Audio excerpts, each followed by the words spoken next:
you've had opportunities to go to the front office. Years ago, I had this discussion with Trent Dilfer, and he said, coaching's a miserable life, man. He goes, I'd rather broadcast. And then he decided he wanted to go into coaching and change lives. And he went to Nashville, and he's in the state championship.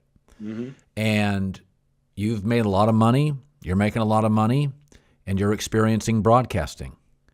But, man, I've been in a war room before. It's freaking cool. It's really cool, Louis. And you could potentially run one. Is that itch? I mean, how do you not think of that? Oh, I do. I mean, I'd be lying if I told you I didn't. And ESPN knows that. I mean, they know it, and I've talked to them about it, and that's why, those avenues have been explored like they were last year, and then we'll see what happens here in the next month or two this year.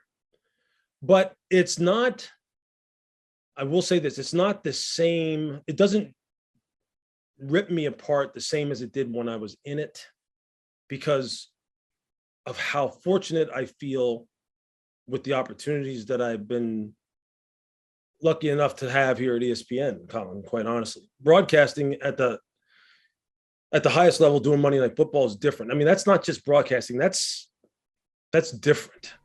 I mean, sure. Doing things that, some of the greats of all time have ever done. So and what it's done for my family and all, I mean, I'm so fortunate. I can't even begin to tell you, but I'll tell you this, the being measured by wins and losses, the competing head to head with other front office executives and other teams, being around the players, being involved in the strategizing and the developing and living and dying with the players and the coaches and the support staff, that's something that never leaves you. That's something you can't replace. I don't care what you do.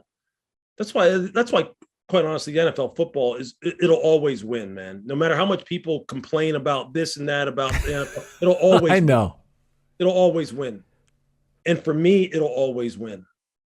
So yeah, right opportunity, right place, and it just matches up. Of course, it's going to be one of those situations where you go, you have to sit down and you have to talk it over with your decision-making circle, talk it over with ESPN, and you go from there. But I will say that my mindset has changed about it since I have left front office work, but the fire still burns. That, you know what? I know for a fact I could do it. I know for a fact. I mean, I did it for 12 years. I know what it takes. I've learned so much more being on the outside now, being able to talk to all the different coaches in a different way where I'm really able to pick their brains and talk about team building, staff building, culture building, diving deep into the X's and O's and comparing what teams do to one another, what teams are doing themselves, how they're taking the game forward and advancing it. I am 10 times more smart about the game of football and where it's headed now than I was in 2012 when I last was in the front office. 10 times more. And I was taught by the very best. Look, I played for the very best at the same time in Bill and Nick. I was around Andy Reid, the very best, around Joe Gibbs, the very best.